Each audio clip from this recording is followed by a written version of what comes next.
pada zaman itu? Pada zaman itu 10.000 Berpuluhan? Bisa. Memang itu ajaran mereka kok. Lalu apa lagi ya? Apa kira-kira dari Kristen ini yang kira-kira waktu itu nggak ada yang nggak sanggup lah pokoknya? Tidak sunat. Tidak sunat. Ada yang bisa nggak dilakukan oleh orang Yahudi untuk tidak sunat pada zaman itu? Bisa nggak? Bisa. Wong Yesus, Paulus juga mengatakan kok Yesus Kristus tak berguna bagimu. Bisa, sangat bisa. Lalu apa teman-teman kira-kira? Kalau zaman itu ada perintah haji, bisa nggak? Bisa. Nenek mungkin enggak ada. Mana bisa? Bagaimana ceritanya orang Yahudi yang ada di Indonesia di 2000 tahun lalu disuruh naik haji? Jangan salah, Bung. Pindah ke Otim juga kayaknya. Mustahil 2000 tahun lalu diperintahkan haji, mustahil. Masih banyak hal yang ingin aku ajarkan kepadamu, tapi kamu belum sanggup untuk menanggungnya. Tetapi ketika ia datang, dialah yang akan mengajarkan segala sesuatu yang tidak sanggup kau lakukan hari ini. Wah, keren kali, bah. Apalagi yang dilakukan umat Islam hari ini? Apalagi? Sholat. Kira-kira orang-orang Yahudi pada zaman itu diwajibkan sholat 5 kali sehari semalam, itu kira-kira sanggup gak mereka? Mustahil. Orang disuruh aja 1 kali nggak bisa, melihara sahabat aja susah, apalagi 5 kali sehari. Orang 1 kali seminggu aja berat, apalagi 5 kali sehari. Coy, berat men, nggak bisa. Apalagi puasa 30 hari. Kira-kira orang Yahudi sanggup nggak ketika Yesus mengajarkan puasa dalam 1 hari, 30 hari? Bisa nggak? Nggak sanggup. Ya mustahil. Orang disuruh puasa sahabat 1 hari aja susah. 30 hari. Wah, ada-ada aja Bang Zuma ini. Mana bisa? 2000 tahun yang lalu mana bisa Yahudi melakukan itu? Maka itulah rangkaian yang dikatakan oleh Yesus. Kamu tidak sanggup untuk menanggungnya, tetapi ketika ia datang, maka dia akan sanggup mengajarkan kamu. Nah, apalagi? Wudu. Wajibnya wudu sebelum kita sholat. Kira-kira orang Yahudi 2000 tahun yang lalu mampu nggak melakukan itu? Mustahil, Paman. Ya mustahil. Kalau kemudian Yesus mengajarkan pada zaman itu, saudara-saudara, wahai Bani Israel, berimanlah kamu kepada baginda Rasulullah Muhammad SAW, seorang nabi yang diutus dari keturunan Bani Ismail. Kira-kira mereka sanggup gak untuk menerima itu? Bisa nggak mereka menerima itu ketika 2000 tahun yang lalu sudah diperintahkan kemudian untuk menabikan Rasulullah Muhammad SAW? Bisa nggak mereka? Bisa nggak? Bisa nggak mereka 2000 tahun yang lalu sudah merasulkan Nabi Muhammad? Bisa nggak? Nggak bisa. Iya nggak bisa. Rasul Nabi Muhammad belum ada waktu itu.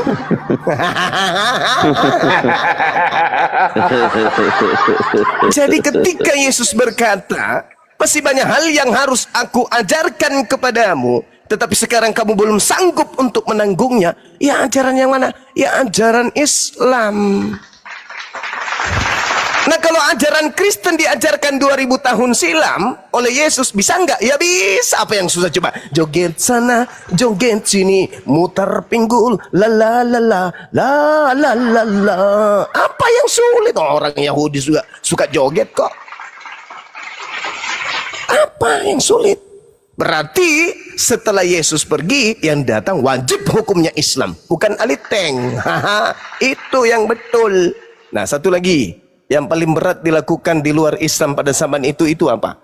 Mandi junub. Mandi junub itu jam 4 subuh, coy. Bisa enggak mereka lakukan? Mandi junub, mandi tahir, bisa enggak? Jam 4 subuh siapa yang mau mengkeret? Enggak mau. Enggak mau. Dulu belum ada PDAM, berarti mereka harus pergi ke sungai jauh. Harus naik ontah mereka, harus naik keledai untuk jalan sampai mendapatkan sungai untuk jebur ke sungai. Belum ada PDAM, berat coy, berat, nggak bisa. Maka ketika ia datang, yaitu seorang penolong lain, dialah yang akan mengajarkan segala sesuatunya tentang kebenaran, hukum-hukum, keadilan, dan pengisapan dunia akan dosa. Masya Allah. Jadi kalau dikatakan apa yang berat, yang belum sanggup untuk dilakukan oleh orang Yahudi pada zaman itu, bernyanyi, alamak, gak bisa, bukan itu. Maka dikatakan bahwa jika hidup keberagamaanmu tidak lebih baik dari ahli Taurat, kamu tidak akan masuk surga. Tak bisa. Maka satu-satunya jalan untuk masuk surga yaitu dengan cara berislam. Tak ada yang lain. Lebih sulit ajaran orang Yahudi zaman Yesus daripada ajaran Kristen hari ini. Lebih simpel ajaran orang Yahudi, orang Kristen hari ini daripada ajaran Yahudi masa Yesus. Padahal Yesus mengatakan masih banyak yang ingin aku ajarkan, tapi kamu belum sanggup untuk menangkungnya. Berarti lebih sulit. Bagaimana mau sulit? Nih, dengarkan baik-baik, adik-adikku sekalian. Bagaimana mau sulit? Galatia 5 nomor 1. Supaya kita sungguh-sungguh merdeka, Kristus telah memerdekakan kita. Karena berdirilah teguh, jangan kamu lagi dikerahkan kepada penghambaan.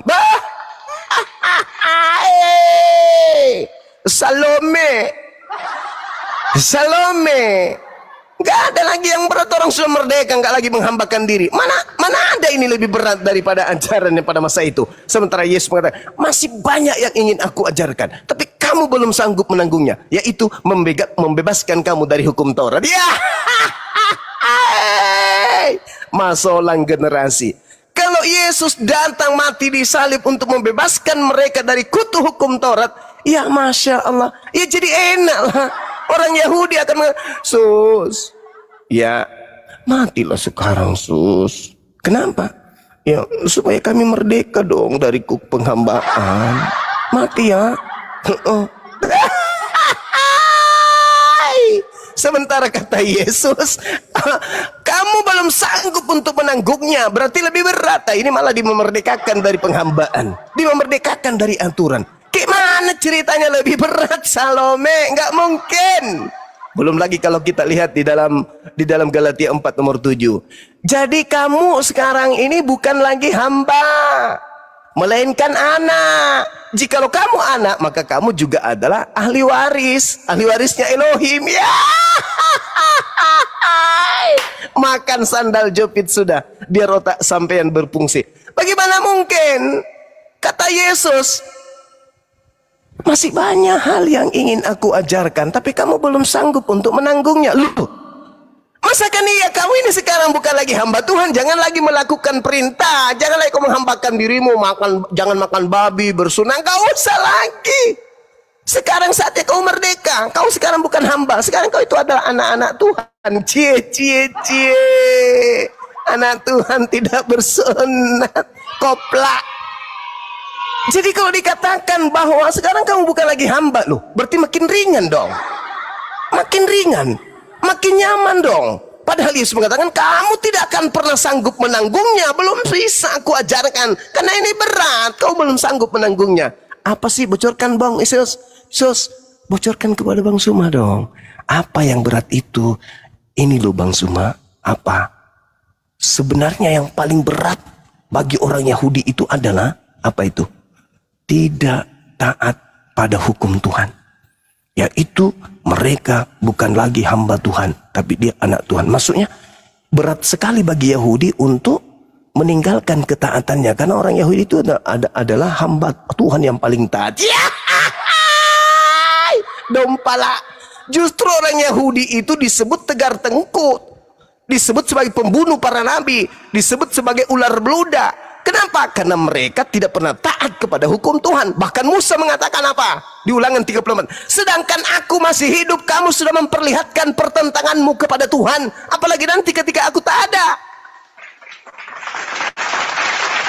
Diperintahkan A, tidak mau. Diperintahkan B, nggak mau. Pokoknya kami nggak mau. Itulah orang Yahudi.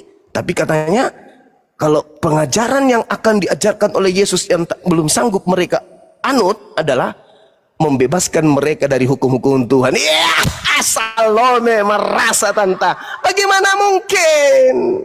Mustahil. Belum lagi kalau kita lagi lihat jurus-jurusnya di dalam Galatia 3 nomor 27. Apa katanya? Karena kamu semua yang dibaptis dalam Kristus telah mengenakan sifat-sifat Kristus. Yeay! Balau mate. Bagaimana mungkin? Mustahil. Ini jurus mabuk. Nggak nyambung. Belum lagi di Kolose 2 kita baca, karena itu janganlah lagi ada orang yang menghukum kamu dengan makanan minuman. Ini kan membebaskan, bukan malah sulit.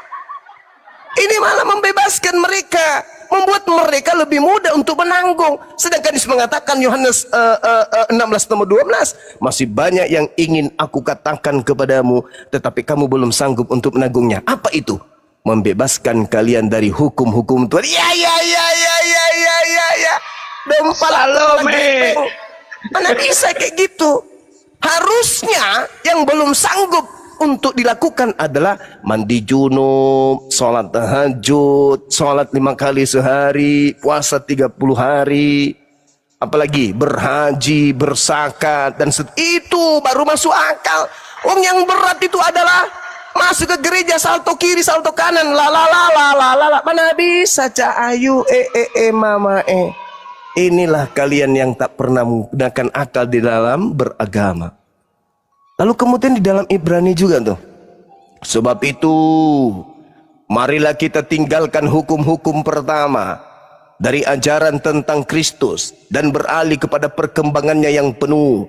Janganlah kita meletakkan lagi dasar pertobatan dari perbuatan-perbuatan yang sia-sia dan dasar kepercayaan kepada Tuhan, yaitu tentang berbagai pembaptisan, penumpangan tangan, kebangkitan orang mati, hukuman kekal. Dan itulah yang akan kita perbuat jika Allah mengizinkan. Alamak, jangan lagi mau menghambakan diri. Loh, berarti ajaran yang akan diajarkan Yesus yang adalah ajaran Kristen itu ajaran yang malah lebih mudah, bukan malah lebih sulit. Mana yang betul ini? Mana yang betul? Mana yang betul? Katanya masih banyak yang ingin aku ajarkan kepadamu, tetapi kamu belum sanggup untuk menegurnya. Apa itu Yesus? Ajaran Kristen. Yeay, Salome madu rasa. Tidak mungkin ajaran Kristen yang berat. Ajaran Kristen itu ajaran yang paling enteng. Cuman mengaku. Roma 10 nomor 9 nomor 10. Barang siapa yang berkata dengan mulutnya, emang ada orang berkata pakai pantat? Barang siapa yang berkata dengan mulutnya bahwa Yesus Kristus itu adalah Tuhan, maka dia akan diselamatkan. Itu yang berat. Itu yang berat rupanya. Itu yang berat. Itu yang berat. Sini muka lu, ku tampar sendal. Enggak, bukan itu yang berat. Yang berat itu Islam. Maka ajaran yang akan datang setelah Yesus yang belum sanggup ditanggung oleh orang Yahudi masa itu, Islam. Nenek mukiper yang mana yang ngajarkan bahwa ajaran yang berat yang tidak bisa ditanggung oleh orang Yahudi murid Yesus itu adalah ajaran Kristen? Mama durasa. Tidak mungkin. Makanya diterangkan di dalam Al-Quran, di dalam surah Al-Ma'idah, apa kata Allah? Ya ahlal kitab, qad ja'akum rasuluna yubayyinu lakum katsiran mimma kuntum tukhfuna minal kitab wa ya'funa an katsir. Qad ja'akum minallah nuru wa kitabum mubin. Itu baru betul. Wahai orang Yahudi, telah datang kepadamu rasulku untuk menjelaskan kepadamu banyak dari isi kitab yang kalian sembunyikan. Telah datang kepadamu cahaya dari Allah, yaitu baginda Rasul Muhammad sallallahu alaihi wasallam, dan kitab yang menjelaskan, yaitu Al-Qur'anul Karim. Yahdi bihil man ittaba ridwanahu subulas salam wa yukhrijuhum minaz zulumati ilan nuri bi isni wa yahdihim ila siratim mustaqim. Itu baru betul. Setelah Yesus, ajaran beratnya adalah dengan Al-Qur'an Allah memberi petunjuk kepada orang-orang yang mengikuti keridhaannya kepada jalan keselamatan. Dan dengan kitab Al-Quran itu Allah mengeluarkan orang itu dari gelap gulita kepada cahaya dengan izinnya, menunjuk kepada jalan yang lurus. Apa buktinya ajaran yang berat itu yang belum bisa diajarkan Yesus pada masa itu? Apa? Sekarang zamannya canggih, modern, internet, zaman komputer, zaman digital, semua orang bisa mendapatkan informasi dari mana-mana. Kumpul orang Kristen di Senayan, dari yang gendut perutnya sampai yang bangkokan yang keluar biji matanya, kau suruh baca Quran, di mana Al-Quran itu wajib hukumnya dipelajari, berat atau ringan? Berat atau ringan? Berat atau ringan? Berat atau ringan? Berat. Berat. Berat. Kalau baca Bible, berat atau ringan? Oh, ringan. Oh, ringan. Oh, bisa direvisi, dikoreksi kok. Maka yang datang setelah Yesus bukan Bible. Yang datang setelah Yesus adalah Al-Quran, Islam. Begitu, saudara. Jadi jangan akal-akalan dalam beragama ini. Harus menggunakan pola akal. Yesusnya berkata, masih banyak yang ingin aku ajarkan, kamu belum sanggup menanggungnya. Tetapi ketika roh kebenaran itu datang, dialah yang akan mengajarkan segala sesuatunya yang terkait dengan kebenaran, keadilan, penginsapan dunia akan dosa. Kenapa dunia harus diinsapkan? Karena sudah merebak ajaran Kristus palsu kemana-mana, mengajarkan, menghalalkan segala apa yang diharamkan oleh Tuhan.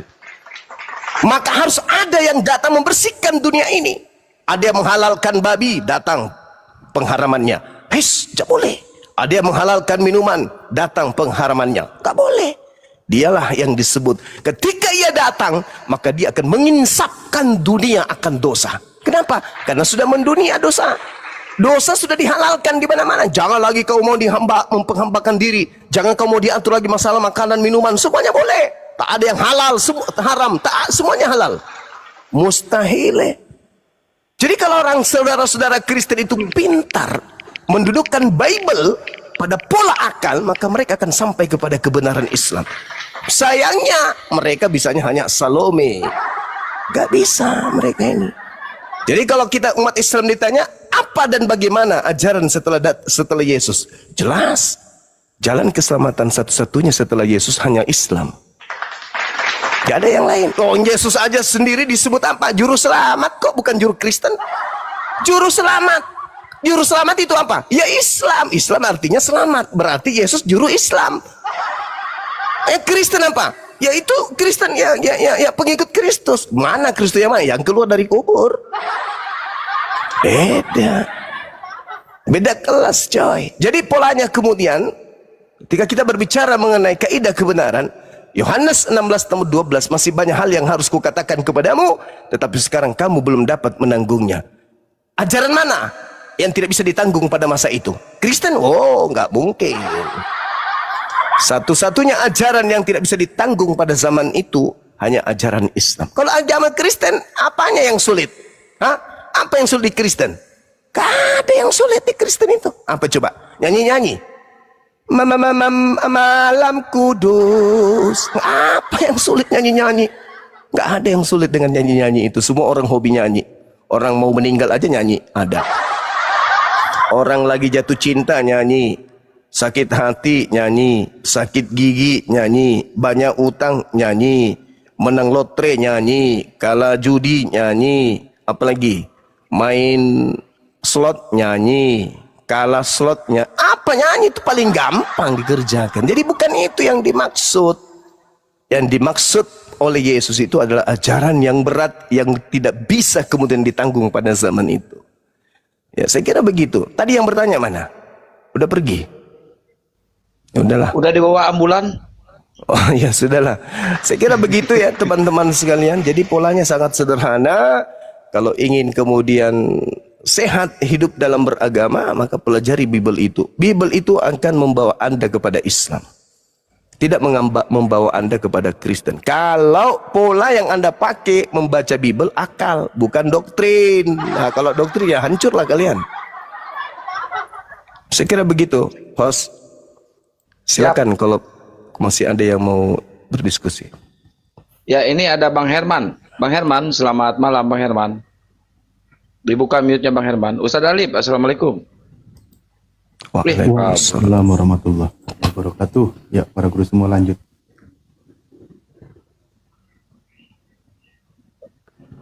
Krisna naik sini, Krisna.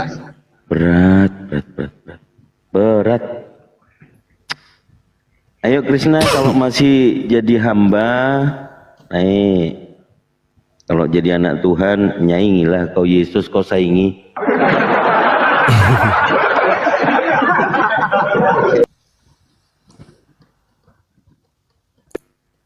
Ya, Bila, selamat malam Bila. Kristen atau Muslim Bila?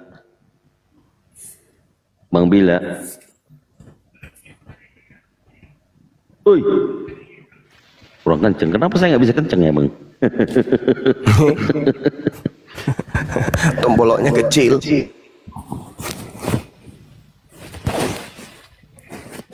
Reganon.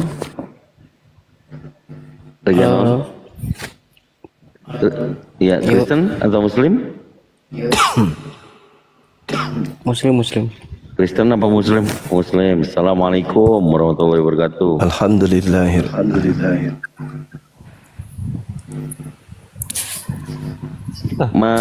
Mak Wo, selamat malam. Fi zabi mai syukran. Wah, ini Re naik lagi. Re Marsal, lanjut Re. Bang Re ini tadi Muslim apa Kristen ya? Bang Re. Bang. Kristen kayaknya. Oh, iya. Halo. Ya, halo. Ya, malam semuanya. Iya, selamat malam. Abang Kristen atau Muslim, Bang? Assalamualaikum warahmatullahi wabarakatuh. Waalaikumsalam warahmatullahi wabarakatuh. Ya udah Bang, dibawa dulu ya Bang ya, Bang Re ya. Thank you ya, makasih. Assalamualaikum. Yuk, sama-sama. Waalaikumsalam. Ya, Al-KTP. Malam, Bro. Malam Bang. Ya, silakan. Apalagi yang mau kutanya? Malam Bang Juma. Iya, saudara Al-KTP malam. Ya. Saya sih mau tanya tentang Al-Quran sih. Kalau Bible sih udah final ya. Karena berangkat dari konsep ketuhanan, menurut saya Islam udah final ya konsep ketuhanannya. Sedangkan Kristen belum final karena ada yang mengatakan Yesus Tuhan, ada yang mengatakan tidak, utusan, guru, dan lain sebagainya. Jadi untuk Bible saya udah nggak akan tanya. Saya ingin bertanya ke Al-Quran aja.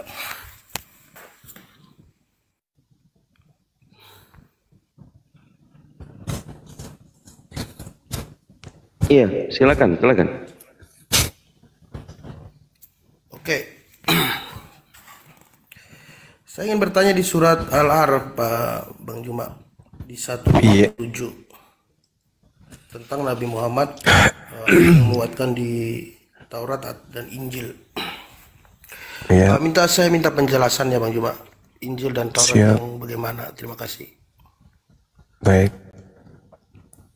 Jadi Al-Quran Al-Araf ayat berapa tadi? 157 ya? 100 ya, ayat 157. Masya Allah. Baik, saya baca dalilnya. A'udzubillahi minasyaitonirrajim. Bismillahirrahmanirrahim. Alladzina yattabi'una ar-rasul nabiyya ummiyalladzi yajidunahu maktuban indahum fit Taurah wal Injil. Orang-orang yang mengikuti Rasul, Nabi yang ummi, yang mereka dapati tertulis di dalam Taurat dan Injil. Jadi di situ tidak dikatakan nama. Nama di situ itu tafsir. Tidak ada membahas tentang nama di dalam ayat tersebut, melainkan hanya penafsiran saja dari para penerjemah. Tapi yang dimaksud di sana mereka dapati tertulis di dalam Taurat dan Injil yang ada pada mereka. Mereka di sini Bani Israel, Bani Yehuda. Sedangkan yang aneh, yang aneh di Kristen, ketika Al-Quran menerangkan tertulis di dalam Taurat dan Injil, mereka mencarinya di Bible, kan tidak nyambung. Taurat yang dimaksud di sini adalah kitabnya Nabi Musa alaihi salam. Dan Injil yang dimaksud di sini adalah ketetapan yang datang kepada Bani Israel melalui lisan Nabi Isa alaihi salam. Jadi seibarat orang yang disuruh mencari catatan di buku matematika, tapi kemudian dia mencari catatan itu di buku daftar menu makanan. Jadi dia bingung tuh, dia cari dari kitab mereka, mana Nabi Muhammad di sini kan? Gimana mau ketemukan Cahayu? Orang suruh baca di buku kedokteran, kamu carinya di buku Prambon. Ini yang diterangkan Al-Quran ini kitabnya Nabi Musa alaihissalam dan kitabnya Nabi Isa alaihissalam. Ya memang nggak ketemu, memang nggak ketemu, karena yang ditemukan dalam Al-Quran tertulisnya di Taurat. Taurat yang dimaksud yang ada di dalam pengajaran Nabi Musa alaihissalam. Sedangkan yang di Kristen ini bukan dari Nabi Musa, bukan dari Yesus Kristus, bukan dari Nabi Isa alaihissalam. Lah mana kitab itu? Al-Quran menjawabnya bahwasanya kitab tersebut telah disembunyikan oleh mereka. Makanya Nabi Muhammad datang. Ya ahlal kitab qad ja'akum rasuluna yubayyinu lakum katsiran mimma kuntum tukhfuna minal kitab wa ya'funa an katsir. Nabiku Muhammad datang untuk menjelaskan sebagian dari isi kitab yang disembunyikan oleh ahli kitab. Nah ini kemarin seingat saya yang dipertanyakan oleh RK. Mana? Loh, tunjukkan kitab itu. Tunjukkan dulu, baru saya tunjukkan nama nabiku di situ. Karena kenapa? Al-Quran saya mengatakan disembunyikan. Tapi si RK minta saya tunjukkan. Otak terbalik. Saya sudah mengatakan disembunyikan, kok kamu pula yang minta aku tunjukkan. Kan lucu gitu loh. Al-Quran saya mengatakan kitab itu disembunyikan. Siapa yang menyembunyikan? Bani Israel. Sudah gitu RK minta saya yang tunjukkan. Yang menyembunyikan Bani Israel. Al-Quran saya mengatakan disembunyikan. Yang diminta tunjukkan RK saya. Nah inilah kalau mulut seember, sebaskom, otak secuil. Lebih besar mulut daripada otak. Al-Quran mengatakan kitab itu telah disembunyikan.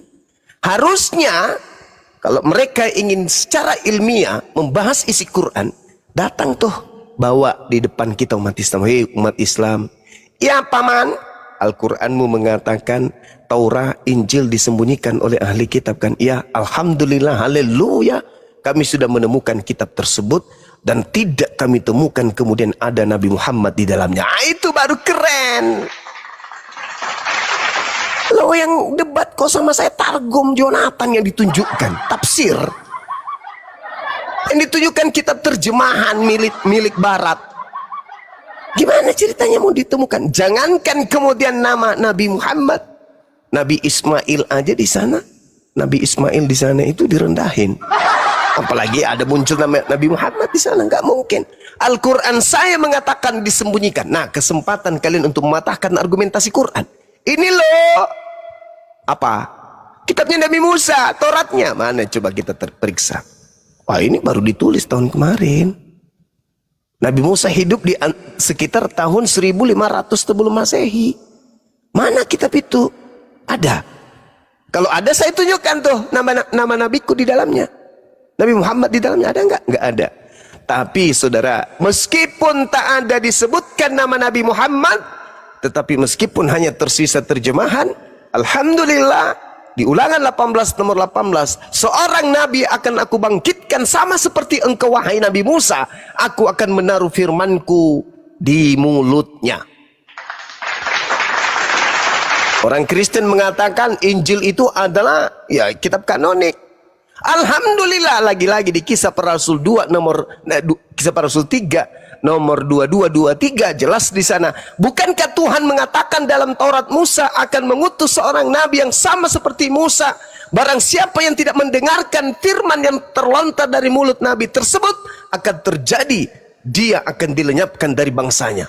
Wow, kan keren tuh. Meskipun bukan Injil, meskipun bukan Taurat asli, Tetapi ternyata catatan-catatan itu biasnya serpihan cahayanya masih tertulis dengan gagahnya di sana, dan satu-satunya kandidat yang bisa memenuhi tak lain dan tak bukan adalah baginda Rasulullah Muhammad sallallahu alaihi wasallam. Saya tidak bisa bayangkan kalau kitabnya Nabi Musa yang asli dan kitabnya ketetapannya Tuhan kepada Nabi Isa atau Yesus yang asli ada di tengah-tengah kita di Indonesia tahun 2025 ini, akan tertuang dengan sangat bersih di sana tanpa campur tangan, penambahan, terjemahan dan koreksi nama Nabi Muhammad atau sifat-sifat yang ada pada diri Nabi Muhammad yang hanya bisa kemudian digenapi oleh si pemilik sifat, yaitu baginda Rasulullah Muhammad sallallahu alaihi wasallam. Saya kira begitu, Bung. Ya, KTP. Udah belum? Baik, Bang Juma, terima kasih. Udah jelas ya. Silakan. Ya, saya jelaskan sedikit, Bang Juma. Silakan. Kalau Bang Juma sih bagi saya bisa menjadi contoh ya. Karena bagi saya RK itu tidak bisa menjadi contoh karena dia pernah turunkan saya juga ya. Jadi saya bukan karena RK, tapi saya memang belajar sendiri, saya bertanya ya. Teman-teman jangan mengira saya karena RK. Oke, saya ada pertanyaan kedua Bang Juma. Di surah Al-Taha ayat 6 dan 7. Ya, Taha. Al-Taha ya. Apa nih? Ayat 6 dan 7. Iya. Di situ menanyakan menerangkan tentang kehidupan di bumi dan di bawah bumi. Itu saya bagaimana? Boleh saya minta penjelasan ya Bang Juma? Al-Quran surat Taha kan? Ya. Lahu ma fis samawati wa ma fil ard wa ma bainahuma wa ma tahta tsara. Itu kan ya? Wa in tajhar bil qawli fa innahu ya'lamus sirra wa akhfa. Nah, itu dia. Kepunyaan apa yang ada, kepunyaan dia atau kepunyaan Allah, apa yang ada di langit dan apa yang ada di bumi, apa yang ada di antara keduanya, dan wa ma tahta tsara, dan apa yang ada di bawah tanah. Wa in tajhar bil qaul, dan jika engkau mengeraskan ucapanmu, sungguh dia mengetahui rahasia dan yang lebih tersembunyi. Maka ayat 8-nya, Allahu la ilaha illahu lahul asmaul husna. Dialah Allah, tidak ada Tuhan selain dia. Nah, apa yang saudara pertanyakan? Ya, kehidupan di bawah bumi itu maksudnya bagaimana Bang Juma? Kehidupan di bawah bumi. Di bawah bumi itu maksud di atas, di bumi dan di bawah bumi kan? Kalau di iya, maksudnya gimana? Ya, kalau saya baca di tafsirnya kan? Iya. Saya baca terus ke bawah di tafsirnya itu ada kehidupan di bawah bumi. Maksudnya? Yang dimaksud di situ di bawah tanah, Bang. Oh, di bawah tanah. Di bawah bumi. Iya, itu berbicara mengenai apa? Berbicara mengenai isi bumi, seperti mineral, sumber mineral, kemudian tambang, emas dan seterusnya. Itu yang dimaksud di situ. Para penafsir mentafsirkan di sana. Oh iya, siap. Oke, Bro, coba izin masuk ini. Kenapa tidak dipahami ya kalimat bunyinya sederhana? Bahwa kepunyaan Allah lah semua yang ada di langit, semua yang ada di bumi, semua yang ada di antara keduanya, dan semua yang ada di bawah tanah. Itu semua milik Allah gitu. Kan gitu bunyi ayatnya. Nggak ada yang dikecualikan, termasuk Yesus pernah hidup di muka bumi, yaitu milik Allah. Semuanya milik Allah gitu. Masa Bang kayak gini nggak paham? Iya. Oke, baik, makasih Bang. Ustadz Ali. Siap. Saya terima kasih ya Bang Juma udah menjadi contoh ya, karena bagi saya zaman sekarang orang gampang memberikan contoh, tapi untuk menjadi contoh itu sulit. Tapi dari debat dari Muslim yang saya lihat, Bang Juma sudah menjadi contoh ya bagi kami ya dan teman-teman saya. Saya sedikit info, kalau sampai nanti saya akan bersyahadat kembali, saya akan terbang ke Makassar dan bertemu langsung dengan Bang Juma. Jikalau sudah bulat Allahu waktunya, Akbar. saya akan terbang dan saya bertemu langsung dan saya tidak perlu lagi live TikTok. Saya sendiri yang terbang. Itu janji saya dan tekad saya sudah saya sementara belajar. Terima kasih banyak Bang Juma, malam ini saya Siap. pamit. Makasih sama-sama. Ya, makasih banyak. Saya sedih nggak ada tiket. Iya, iya. Saya sedih Iya. Bang Juma.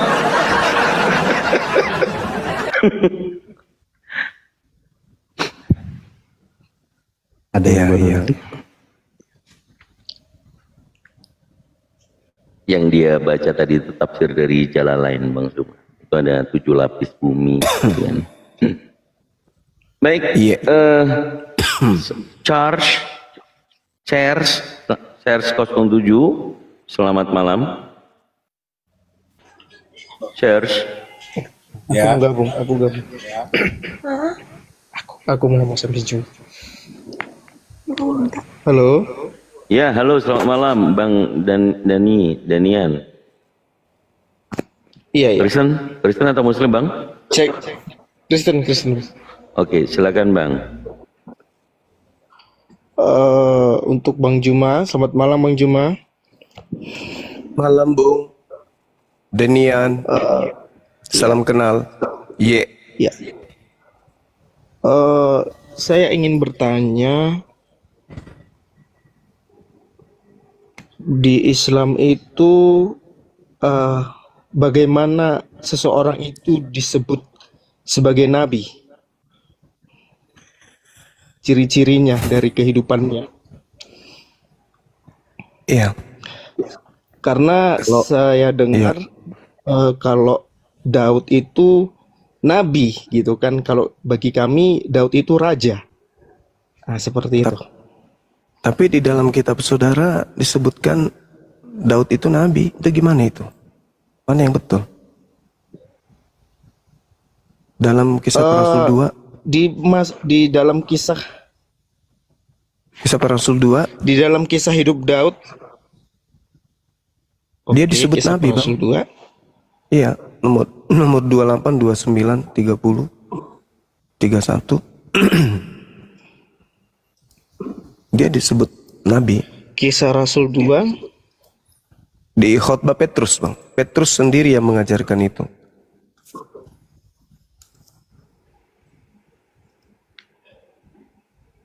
Di ayat berapa tadi, Bang? 28, 29. Iya. 29-nya, saudara-saudara, aku boleh berkata-kata dengan terus terang kepadamu tentang Daud, bapak bangsa kita. Dia adalah dan kuburannya masih ada pada kita sampai hari ini, nomor 30. Tetapi ia adalah seorang nabi dan ia tahu bahwa Allah telah berjanji kepadanya dengan mengangkat sumpah. Ini terkait Oke, dengan sebentar, Yesus. Bang, Ya.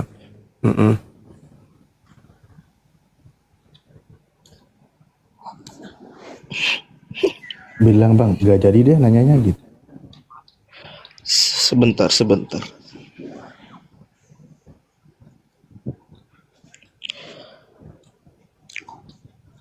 Oke.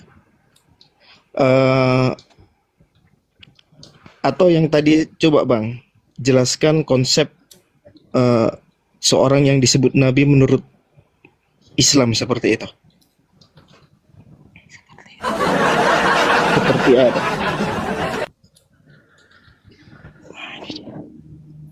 Iya, jadi gini, Bung. Di Islam itu tidak ada referensi untuk membicarakan tentang kaidah syarat-syarat menjadi nabi. Nggak ada. Tetapi kenabian seseorang itu dilihat dari pribadinya setelah menerima wahyu. Ada umat, ada pengajaran, ada kaidah, ada hukum-hukum yang dibawa.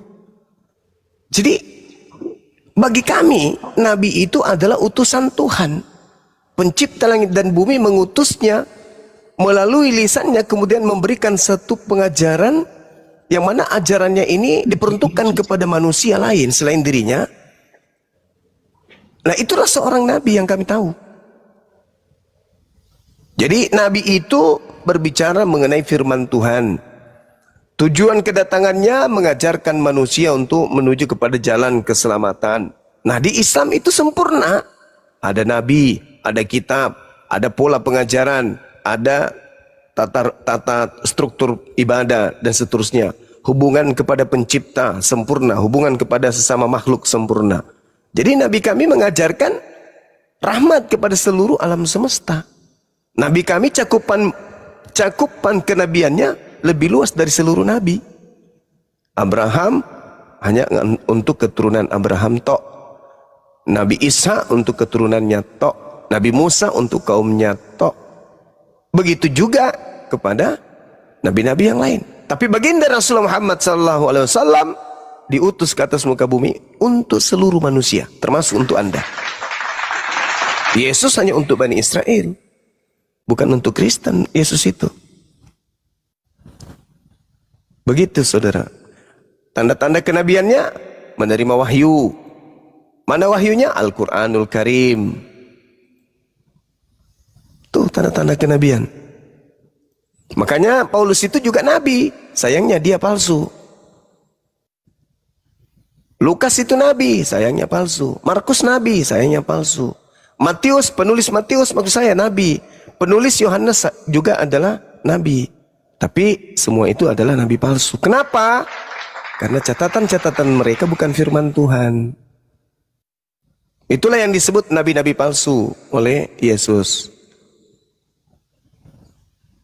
Paulus itu nabi, Bung. Kalau bukan nabi lalu 13 bukunya ini apa? Surat cinta. Kan kalian mengamini bahwa surat Paulus itu firman Tuhan. Berarti dia utusan Tuhan. Utusan Tuhan yang menerima firman itu disebut nabi. Buku Lukas. Apakah orang Kristen mau mengakui bahwa buku Lukas itu bukan firman Tuhan? Firman Tuhan.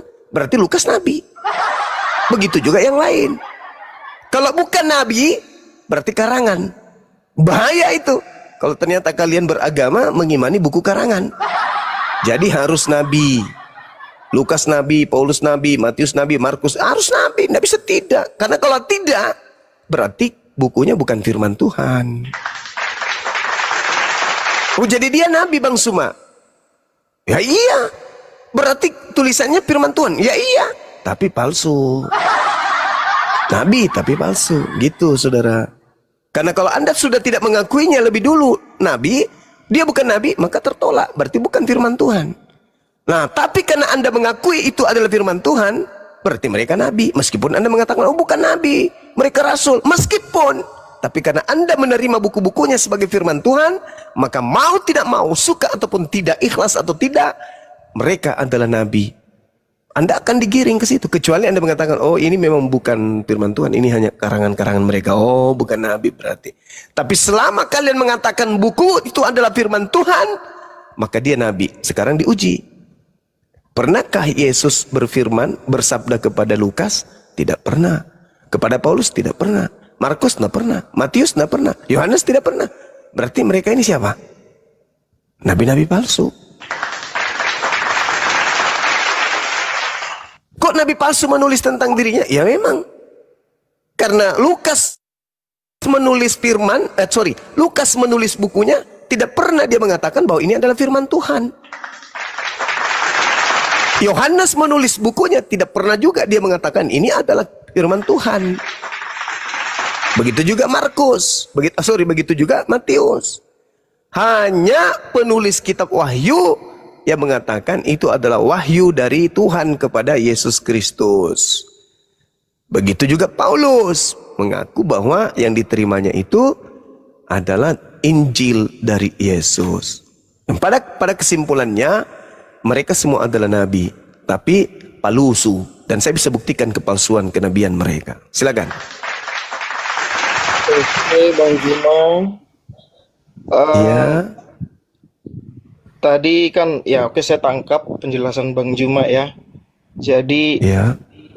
Seperti Lukas, seperti Paulus, bahwa diklaim mereka adalah nabi palsu ya. Wajib. Oke. Tetapi kenapa tulisannya Bang Juma, tulisan daripada Lukas, Abang Juma gunakan untuk membuktikan Daud sebagai nabi, sedangkan Bang Juma saja tidak percaya kalau Lukas itu adalah nabi. Iya, saudara. Saudara, saya membuktikan itu karena ada di tulisan mereka, kan ada. Bukan berarti ada di tulisan mereka itu adalah nabi. Saya pun bisa menuliskan, tetapi catatan-catatan saya bukan membuktikan saya adalah seorang nabi. Anda baca pengantar buku-buku yang tersebut, buku catatan mereka. Mereka melakukan penyelidikan. Mereka melakukan kemudian interaksi dengan saksi-saksi yang tidak jelas, yang tidak diketahui siapa saksi yang mereka maksud. Artinya mereka ini wartawan yang mengumpulkan karya ilmiah terkait dengan informasi-informasi yang terjadi pada masa itu. Tapi kedudukannya bukan sebagai nabi. Dan kedudukan buku-buku mereka juga bukan sebagai firman Tuhan. Tapi Anda yang memaksakan itu firman Tuhan, berarti dia nabi. Secara langsung Anda memaksanya untuk menjadi nabi. Karena hanya nabilah yang diberi tugas untuk menyampaikan firman Tuhan. Nah, kalau Anda mengatakan, kenapa Bang Suma memakai dalil itu untuk mengatakan bahwasanya itu bukan nabi, itu adalah nabi. Sedangkan di dalam penjelasan saudara, beliau adalah kitab kami bukanlah seorang nabi, bukanlah firman Tuhan. Ya, itu tertulis di kitab saudara kok.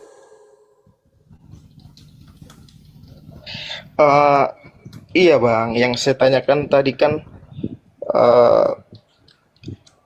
kenabian seseorang itu kan Abang tangkap tadi kan, saya tangkap ya dari penjelasan Abang Juma bahwa nabi itu memang tidak ada ciri khusus ya. Ya ini kan konsep daripada orang-orang kita Islam ya, seperti itu yang saya tangkap, bahwa tidak ada ciri khusus dan dari dari tingkah hidupnya lah seperti itu kan dilihat bahwa seperti Daud lah dia dilihat sebagai nabi. Tapi yang saya bingung kenapa dibuktikan dari kitab yang dianggap itu adalah nabi palsu untuk menunjukkan kenabian daripada Daud seperti itu. Maksud saya kita mengarah kepada Daud. Jadi mengapa umat Islam itu menganggap Daud itu sebagai nabi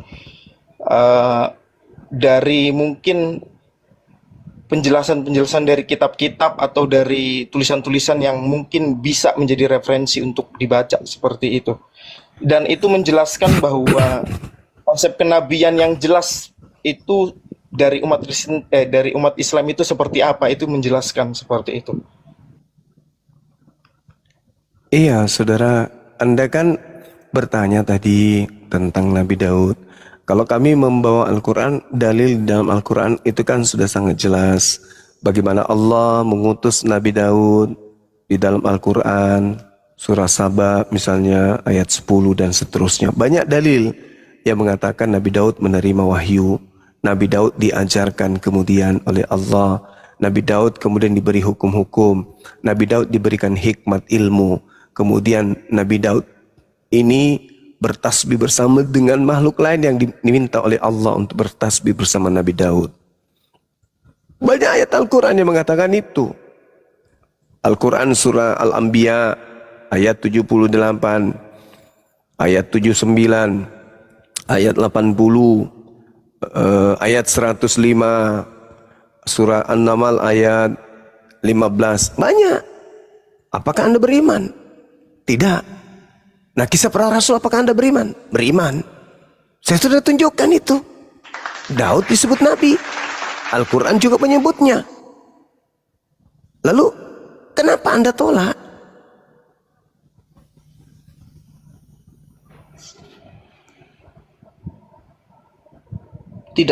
Tidak menolak. Artinya kan sudah. Berarti nabi kan? Begini.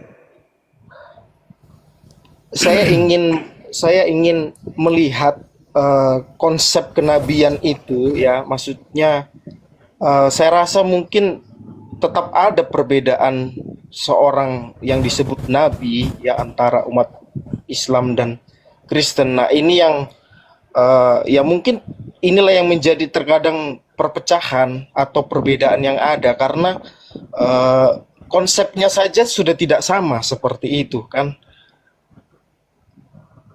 Bukan, saudara. Kristen itu begini.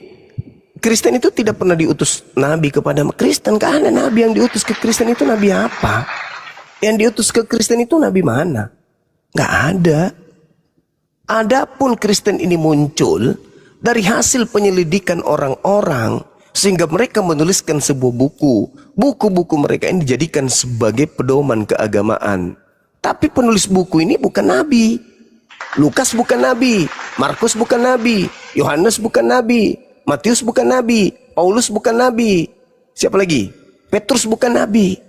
Tetapi karena kitabnya, catatannya dianggap sebagai pedoman hidup untuk merubah konsep Tuhan, maka mau tidak mau ketika Anda mengatakan catatan mereka adalah firman Tuhan, berarti mereka nabi secara otomatis. Kalian yang melantiknya.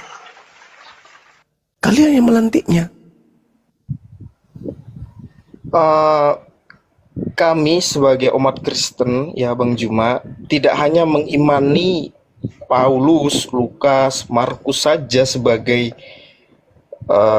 kami nabi itu memang tidak langsung disebutkan, mungkin seperti umat Kristen kan memang umat Islam yang saya tahu karena kan selalu disebutkan bahwa Nabi Muhammad itu adalah nabi yang terakhir seperti itu, sudah pastikan sudah ada ini penentuan nabi-nabi. Kami sebagai umat Kristen itu dari sejak zaman Adam kami imani bahwa seperti kami ada Nabi Elia, ada Musa dan banyak sekali nabi-nabi di perjanjian lama kami sebut, itulah ada Taurat, ada di situ kitab nabi-nabi ya. Itu kami imani semua. Bukan hanya Paulus. Nah, itu yang ingin saya samakan. Konsep itu apakah sama ataukah beda antara Kristen dan Islam untuk membuat seorang itu mendapat gelar sebagai nabi seperti itu, Bang Juma. Oke, kita imani bahwa coba gimana? Maksud saya di Kristen itu tidak ada nabi yang diutus untuk spesial dari Tuhan untuk mendirikan ajaran Kristen, tak ada. Nabi Musa diutus untuk membentuk satu konsep perjanjian baru berupa Torah kepada Bani Israel, Bani Yehuda. Yesus, hikmat Injil diberikan kepadanya untuk Bani Israel. Al-Quran diberikan dari Nabi Muhammad kepada umat Islam. Lah Kristen ini siapa yang diutus kepada Kristen? Enggak ada, Bung. Kristen ini yang mencetaknya Paulus. Enggak ada. Enggak ada nabi yang diutus kepada Kristen. Enggak ada. Kalau Kristen, Bang, ya, ini yang saya tahu ya. Jadi itu mulai dari Isa yang kalian sebut Isa, kalau kami sebut Kristus atau Yesus.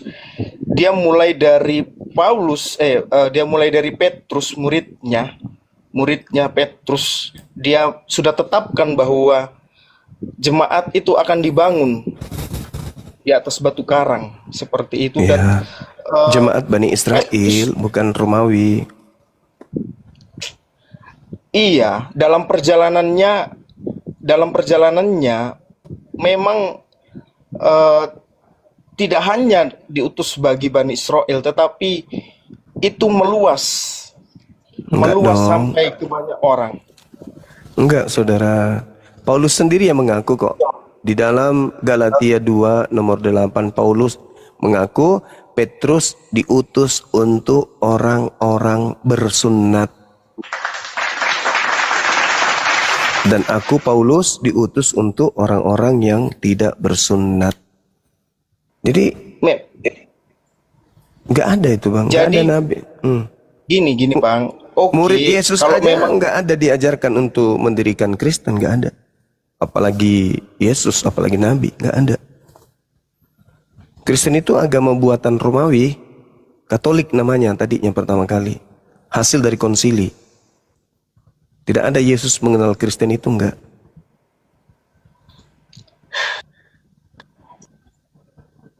kecuali Jadi, Bang, Kristus yang datang kepada Paulus.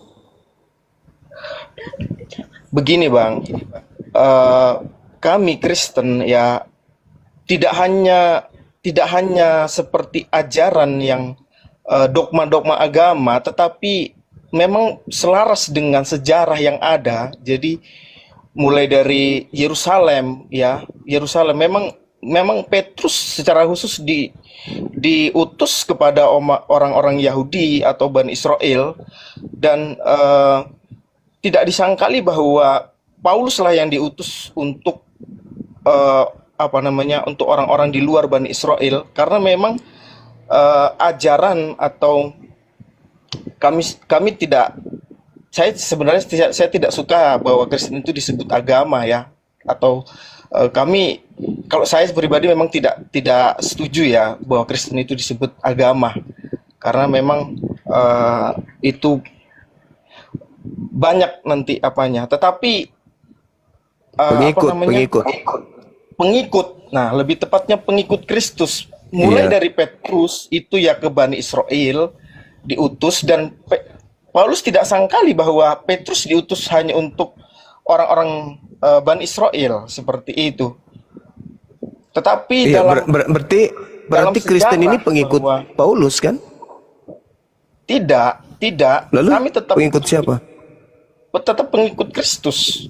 Iya, Kristus yang datang ke Paulus. Kan beda itu. Kristus yang datang kepada Bani Israel dengan Kristus yang datang kepada non-Israel berbeda itu, Bang. Ada dua Kristus, ada yang untuk Israel, ada yang untuk non-Israel. Oke, berarti ini ada dua Kristus menurut Abang? Wajib. Itu menurut Yesus, bukan menurut saya. Oke, kalau memang menurut Abang ada dua Kristus, saya minta bukti bahwa ada dua Kristus yang memang berbeda seperti itu. Ketika dalam perjalanan Kristen ya dari abad pertama itu ternyata ada dua Kristus atau dua Yesus, sehingga agama ini bersabang seperti itu. Iya, Kristus anak Maria untuk Bani Israel.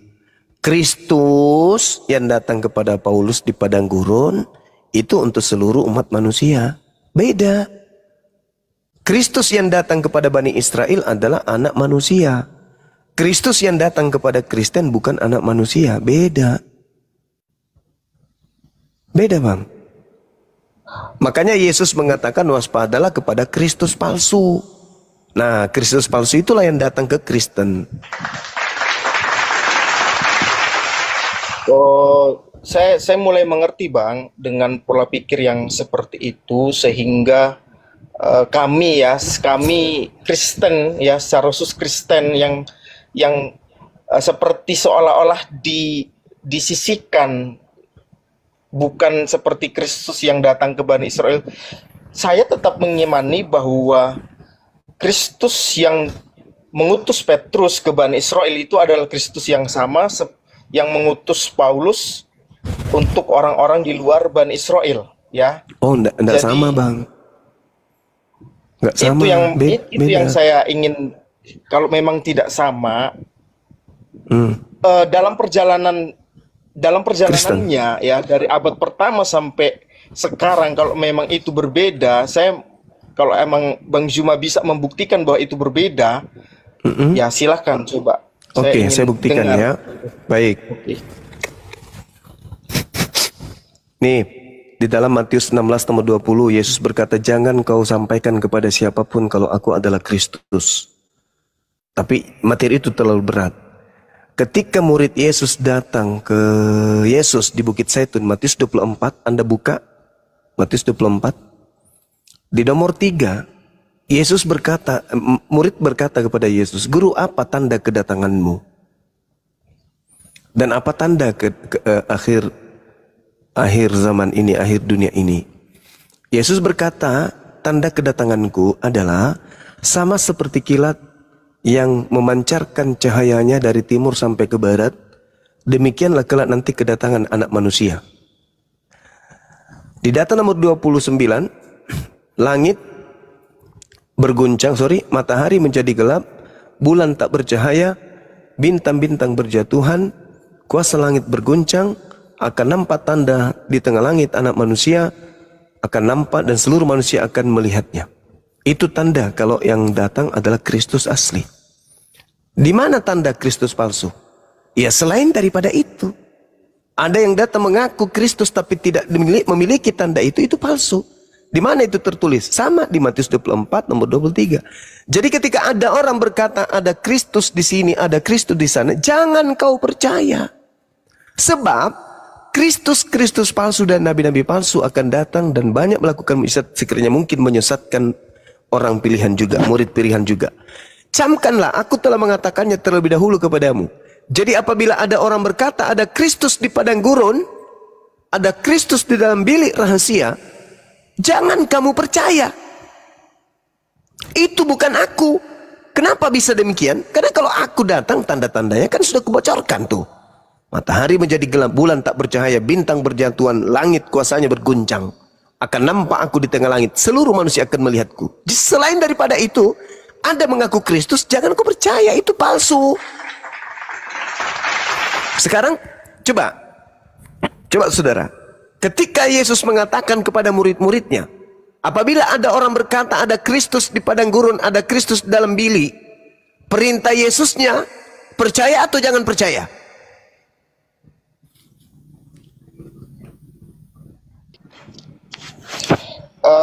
Gini Bang Juma, kalau dilihat di Matius 24 itu adalah tentang akhir zaman. Iya. Ya. Kalau akhir zaman, kalau Yesus yang datang hari itu juga, itulah saatnya akhir zaman. Karena ketika yang asli datang diikuti tanda-tanda akhir zaman. Tetapi kalau yang palsu datang tidak diikuti oleh tanda-tanda akhir zaman. Sederhana bukan? Iya. Kan gini Bang Juma, mungkin ini salah berpikir ya. Menurut saya salah berpikir karena tentang akhir zaman ini ya di Matius 24 ini bicara tentang akhir zaman. Kedatangan anak manusia yang kedua kali. Yang kedua kali. Itu kiamat Bang Juma.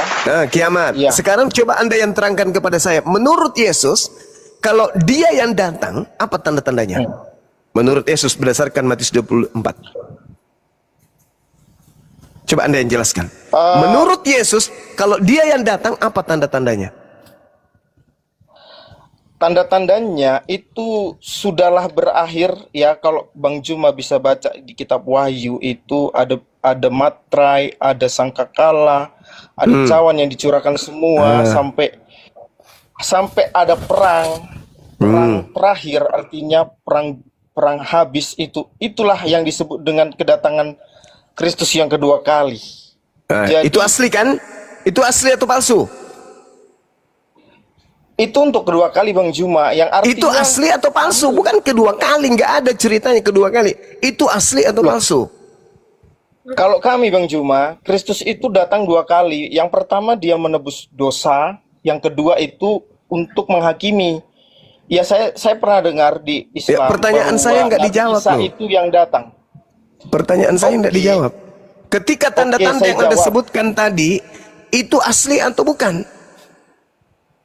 Itu asli, Kristus asli yang datang untuk kedua kali di akhir zaman. Pertanyaan saya, apakah tanda-tanda itu sudah pernah terjadi? Belum. Nah, kalau belum, lalu ada yang mengaku Kristus di padang gurun, pertanyaannya, Yesus minta dipercaya atau jangan percaya? Coba dulu tunjukkan Kristus ada di padang gurun, muncul di padang gurun. Tadi Matius 24 nomor 23 sampai nomor 26. Matius 24. Iya, ini bicara.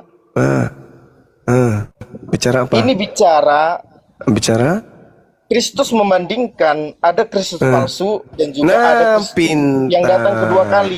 Oke. Berarti kalau ada yang mengaku Kristus tetapi tidak ada tanda-tanda yang Yesus sebutkan, perintah Yesusnya percaya atau jangan percaya? Mengakui Kristus kalau tidak dari Injil jangan percaya. Perintah Yesusnya ketika ada orang mengaku bertemu dengan Kristus di padang gurun, perintah Yesus yang percaya atau jangan percaya? Bertemu Kristus di padang gurun ini mengarah kepada Paulus. Menurut Bang Yusma seperti itu. Saya bertanya, percaya atau jangan percaya? Iya. Percaya. Iya, saya langsung tangkap itu pertemuan Paulus dengan Kristus. Ya, di padang perintahnya gurun. apa? Bukan Percaya di atau padang jangan gurun. percaya? Ya, Saat percaya jalan atau ke jangan Damsyik. percaya? Percaya atau jangan percaya menurut Yesus? Ini harus dibedakan Bang Juma antara Di sini bertemu Kristus. 2000 tahun kebohongan kalian tersembunyi dengan rapi. Tapi hari ini dan seterusnya tak lagi. Kita akan bongkar habis. Kalau saya bilang itu adalah kesalahan berpikir, ya. Nah sekarang perintah Yesusnya apa? Kok jadi Yesus yang salah pikirannya ya? Yesus perintahkan Yesus yang apa, salah Bung? berpikir, Bang. Yesus perintahnya Kesalahan apa? dalam berpikir tentang Tentang Tunggu apa? dulu Bang, jangan dulu ke sana. Kenapa? Jadi berarti Kok Anda Bang menolak Yusuf Yesus? adalah Gimana? memahami Kok menolak Yesus sih? Kok, kenapa Yesus ditolak, Bang? Kenapa? Katanya kalian pengikut Yesus asli. Kok ditolak? Perintahnya Gini kan dulu, Bang. jangan percaya atau percaya. Itu dulu. Sebelum itu saya ingin tanggapi dulu di Matius 24 ini. Ya, harus bedakan Di mana antara Yesus menjelaskan itu harus bedakan. Ada Yesus mengatakan bedakan ya, kalau ada yang mengaku ketemu Kristus tapi namanya Paulus percaya, tapi kalau selain Paulus jangan percaya. Di mana itu? Anda Paulus mengatakan tidak pernah mengaku dia sebagai Kristus. Hah? Paulus tidak pernah mengatakan dia sebagai Kristus. Ketemu dengan Kristus pernah nggak? Pernah. Nah, Tetapi perintah Yesusnya percaya atau jangan percaya? Kalau yang di Matius 24 ini Kristusnya ya sebagai Mesias palsu itu seperti nabi-nabi palsu, dan dia dikatakan di ayat 24 ini nabi-nabi palsu akan muncul dan mereka akan mengadakan tanda-tanda yang dahsyat dan mujizat-mujizat. Kalau ada yang mengatakan Mesias di sini, Mesias di situ, perintah Yesusnya percaya atau jangan percaya? Kalau bukan mengarah kepada Kristus yang ada di dalam Injil, jangan percaya. Loh, kok Anda menambah-nambahkan? Gimana ceritanya kok Anda menambah-nambahkan? Kayak film India kata temanku. Menambahkan gimana? Bang Di Juma? mana Sudah perintahnya jelas. kalau ada yang Kristus bukan dalam Injil jangan percaya, kalau yang ada di Injil percaya? Enggak, mana ada buatan kayak gitu? Mau direvisi lagi Bible? Oh, enggak Bang Juma. Karena Ya sudah, kalau kan kita perintah tidak Yesusnya, Bang. Jangan kau tambahi, Bang. Jangan kau tambahi. Yesus mengatakan, jadi apabila ada orang berkata Mesias ada di sana, Mesias ada di sini, perintah Yesusnya percaya atau jangan percaya? Mesias ada di sana, ini harus jelas Mesias yang seperti apa. Loh, kok Yesus tidak menjelaskan Mesias Ada, yang Bang, di ayat saudara, 24, maaf, Bang. Mesias yang seperti apa? Hei, Mesias dengar dulu, yang Bang. Minta maaf Bang. saya juga mau Mesias minta yang maaf, seperti Bang. di ayat 24 ya, coba ya. Saya Iya, bacakan silakan. Mesias seperti apa. Sebab Mesias palsu dan nabi-nabi palsu akan muncul dan mereka akan mengadakan tanda-tanda yang dahsyat dan mujizat sehingga Ya. sekiranya mungkin mereka menyesatkan orang-orang pilihan juga. Terus setelah ada Kristus palsu, Kristus palsunya datang ke orang kan? Orang itu akan berkata, ada Mesias di sana, ada Mesias di sini. Perintah Yesusnya percaya atau jangan percaya? Kalau bukan Kristus yang di Injil yang dijelaskan oleh Matius, Markus, Lukas, dan Yohanes, jangan percaya. Lalu Kristus palsu itu yang mana? Yang bukan di Injil? Yang mana? Sebab Mesias palsu, nabi-nabi palsu yang muncul, mereka akan mengadakan tanda-tanda mujizat yang dahsyat dan mujizat, sehingga sekiranya mungkin mereka menyesatkan orang-orang pilihan juga. Kami Bang, kami mempercaya Paulus Baca terus. Kristus. Baca terus. Bukanlah, aku sudah mengatakannya terlebih dahulu. Jadi apabila orang berkata kepadamu, lihat ia ada di padang gurun, janganlah kamu pergi ke situ, atau lihat ia ada di dalam bilik, janganlah kamu percaya, sebab sama seperti kilat memancar dari sebelah timur, jangan kau percaya, dan melontarkan cahayanya sampai ke Abang Cima, ya. Iya. Gimana? Inilah perbedaan mungkin ya saya tangkap untuk memahami Bible ya, atau Injil. Ya, hilangkan jadi, otak. Hilangkan otak untuk paham supaya bisa berbohong. Kenapa bahasanya kasar sekali ya? Ya kamu berbohong di sini, kamu mencoba untuk nipu orang di sini.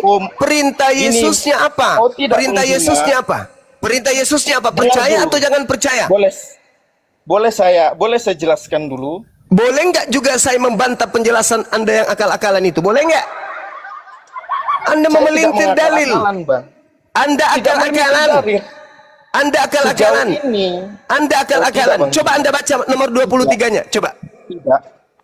Tidak. Coba Anda baca nomor 23. Jelas bahwa kalau 23-nya coba Anda baca. 23 coba Anda baca. Pada waktu itu, jika orang berkata kepada kamu, lihat Mesias ada di sini atau Mesias ada di sana, jangan kamu percaya. Jangan kamu percaya. Ketika Paulus mengaku ada Mesias di sana, ada Mesias di sini, perintah Yesusnya percaya atau jangan percaya? Ada lanjutannya, Bang, di ayat ke-24. Perintahnya apa? Perintahnya apa? Percaya atau jangan percaya? Harus lengkap, Bang. Harus lengkap. Iya, karena palsu ya. Astagfirullahaladzim. Tidak palsu, Bang. Udah. Saya diam, kau berbohong. Karena kami tidak tersesat. Kami tetap kalau kamu tidak tersesat, hei Bahlul, kalau kau tidak tersesat, kenapa kau jadi Kristen? Halal. Luar.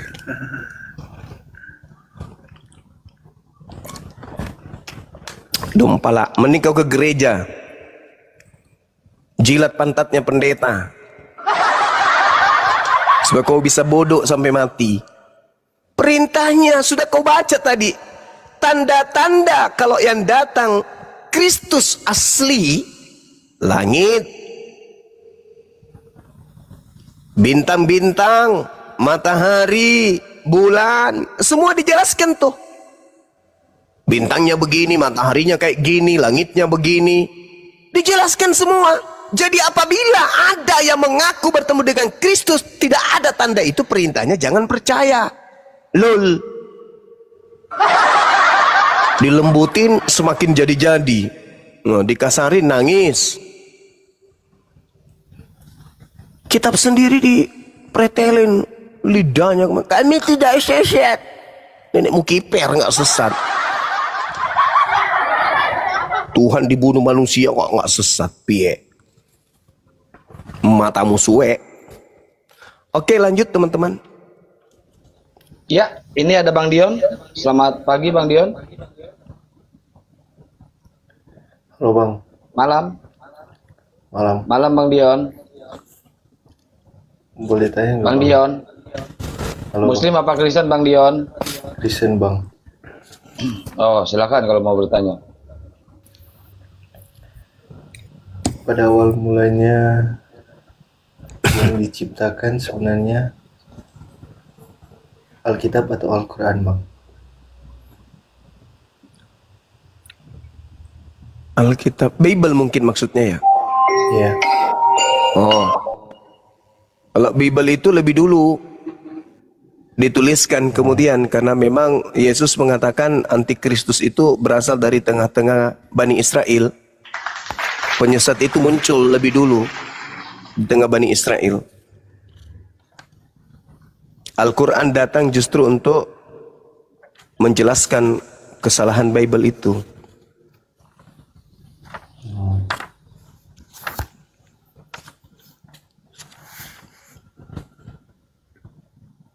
Al-Quran datang mengoreksi kitab yang lebih dulu datang. Itulah kitab saudara yang dikoreksi.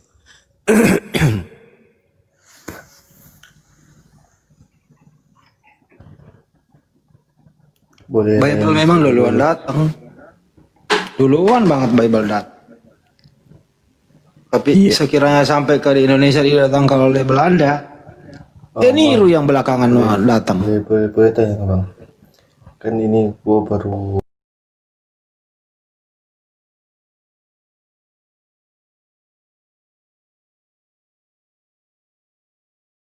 mau usaha apa? Ya kan kamu anak muda, bikin jual jus, jualan jus dengan begitu seni segala macam, ya kan?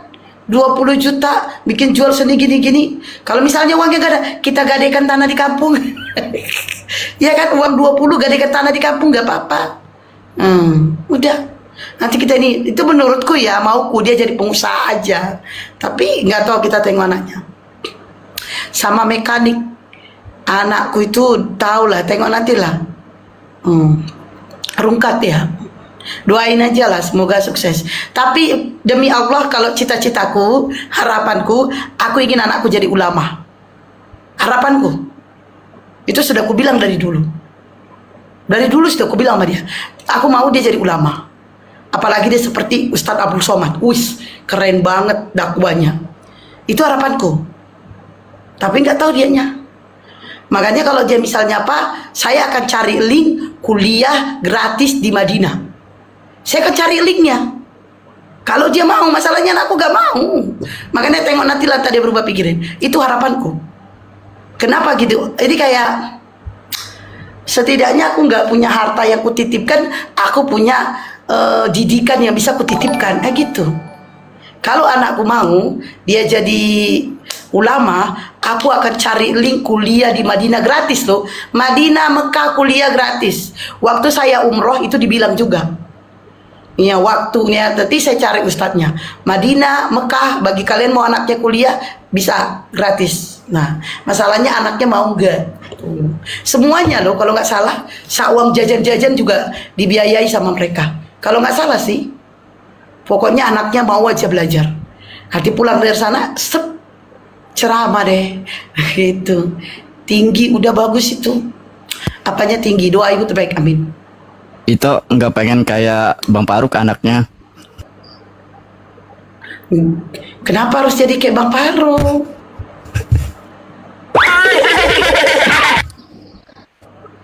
Kan Bang Faruk juga sama menginspirasi. Lah, daripada jadi Bang Faruk mending kayak bapaknya. Bapaknya arsitek loh. Bapaknya anakku arsitek. Setiap manusia punya kekurangan, punya kelebihan. Bapaknya gambar. Mau gambar apa? Apartemen, hotel, bisa. Dia bangun, bisa. Nah itu, tapi saya nggak mau anak saya seperti itu. Saya nggak mau anak saya kerja proyek. Titik. Teruslah mendoakan anaknya, Bunda, amin. Cerdas bolehlah. Amin. Semoga anak kita cerdas. Fisik perbanyak olahraga. Oh, dia memang renang. Anak saya itu kalau renang jangan tanya. Dia memang jago renang. Nah, hobi dia renang, main bola. Tinggi 173 tingginya.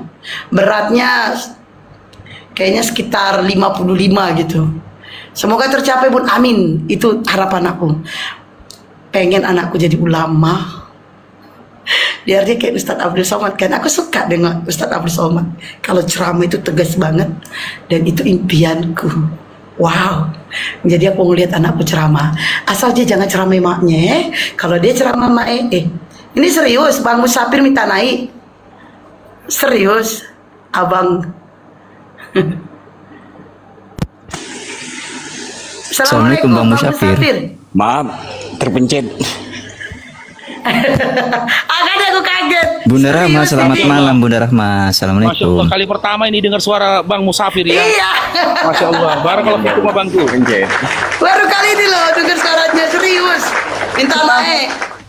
Assalamualaikum warahmatullahi wabarakatuh. Waalaikumsalam. Waalaikumsalam warahmatullahi wabarakatuh. Ini Mbak. Abang, Bang Musafir. Tukang. Iya, tapi tunggu dulu. Abang kalau mau minta nomor rekening kok usah naik, Pak, DM aja.